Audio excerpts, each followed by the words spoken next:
নমস্কার বন্ধুরা, আমাদের চ্যানেলে স্বাগতম। ডিএ নিয়ে একটি গুরুত্বপূর্ণ আপডেট। তো বন্ধুরা, ডিএ সংক্রান্ত গুরুত্বপূর্ণ আপডেটটি আলোচনা করার আগে বলে রাখি, যে সকল বন্ধুরা আমাদের চ্যানেলে নতুন, আমাদের চ্যানেলটির পাশে সাবস্ক্রাইব করার পর পাশের যে বেল আইকন সেটিও প্রেস করবেন। লেটেস্ট ভিডিও আপডেটগুলি সবার আগে পেয়ে যাবেন।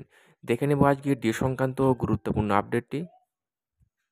কারণ সরকার নির্বিকার, সরকার একটা অন্ধ ধৃতরাষ্ট্রের মতন সিংহাসনে বসে রয়েছে এবং সে তার নিজের সিংহাসনটি পরবর্তী তার প্রজন্মকে কিভাবে দেবে চুরিচামারির মাধ্যম দিয়ে সেটা চিন্তা করছে। আমরা তার বিরুদ্ধে লড়াই করছি। আজ 51 দিন ধরে আমি অনশনে বসে রয়েছি। এই অনশন এই সরকারকে জাগানোর জন্য ছিল, কিন্তু অমানবিক আজকে এই সরকার পশ্চিমবঙ্গবাসীর কাছেও এতে আসতে যেই মানবিক মুখ্যমন্ত্রী যে মুখোশ পরে রয়েছে, সেই মানবিক মুখ্যমন্ত্রীর মুখোশটাও কিন্তু আমরা আস্তে আস্তে খুলে দিচ্ছি। আজ আমরা এখান থেকে মুখ্যমন্ত্রী 500 মিটার 1 কিলোমিটার দূরে বসে রয়েছি নবান্ন থেকে। তার 1 বছরের মধ্যে এখনো পর্যন্ত হুঁশ ফেরেনি যে আমাদের সঙ্গে আলোচনায় বসবে।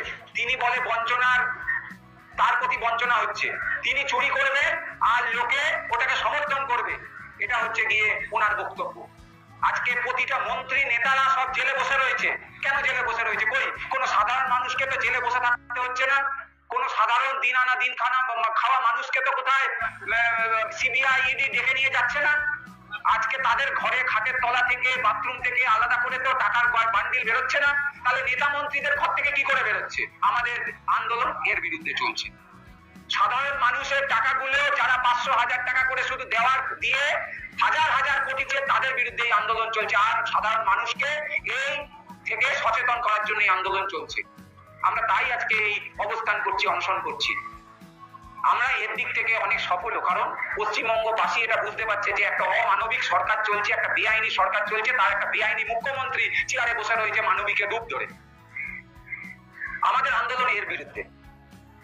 আজ সংগ্রামী যৌথ মঞ্চ আমাকে বারবার করে যবে থেকে অনশনে বসেছি তবে থেকে অনশন তোলার জন্য বারবার রিকোয়েস্ট করছে, কারণ তারা মানবিক। তারা তাদের সাথীকে মুখ্যমন্ত্রী একটা 500 মিটার দূরে, তার সরকারের কর্মচারীরা যদি আজকে অবহেলিত হয়, সাধারণ মানুষের তাহলে কি দুর্দশা হতে পারে? এটা সাধারণ মানুষকে একটু চিন্তা করে দেখতে হবে। আজকে সরকারি কর্মচারীরা ঠিক মতন মায়না পায় না বলে আজকে পশ্চিমবঙ্গবাসীদের হাতে টাকা পয়সা নাই। 500,000 টাকা তাদের নামে তাদেরকে দিতে হচ্ছে, আর 500,000 টাকা তার বাপত্তি সম্পত্তি থেকে দিচ্ছে না, বা পশ্চিমবঙ্গে জমিদারি নাই যে তার ঘর থেকে দিচ্ছে। সে নিজে বলে যে আমি খুব গরিব ঘরের মেয়ে, তাহলে সে টাকাটা পাচ্ছে কোথা থেকে? কারণ সাধারণ মানুষের নামে টাকা তুলছে, 50,000 1 লাখ করে ধার তুলছে, আর 500 টাকা 1000 টাকা করে ঠেকাচ্ছে। এটা বুঝতে হবে সাধারণ মানুষকে। যদি না বোঝে তাহলে তাদেরকে সারা জীবন ভুগতে হবে এবং এরকম ভাবেই রোদের মধ্যে দৌড়ে দৌড়ে ঘুরে বেড়াতে হবে।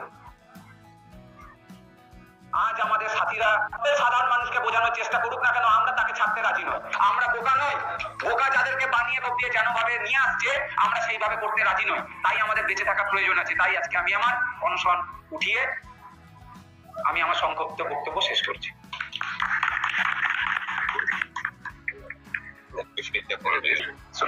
করতে হবে তো পুরোই করতে হবে।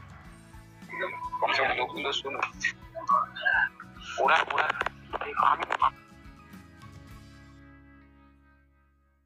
তো বন্ধুরা, এই ছিল ডিএ সংক্রান্ত গুরুত্বপূর্ণ আপডেট। কেমন লাগলো কমেন্ট করবেন, লাইক করতে ভুলবেন না। ডিএ সংক্রান্ত পরবর্তী আপডেট পাওয়ার জন্য আমাদের চ্যানেলটি সাবস্ক্রাইব করে রাখবেন। থ্যাংক ইউ বন্ধুরা ভিডিও দেখার জন্য।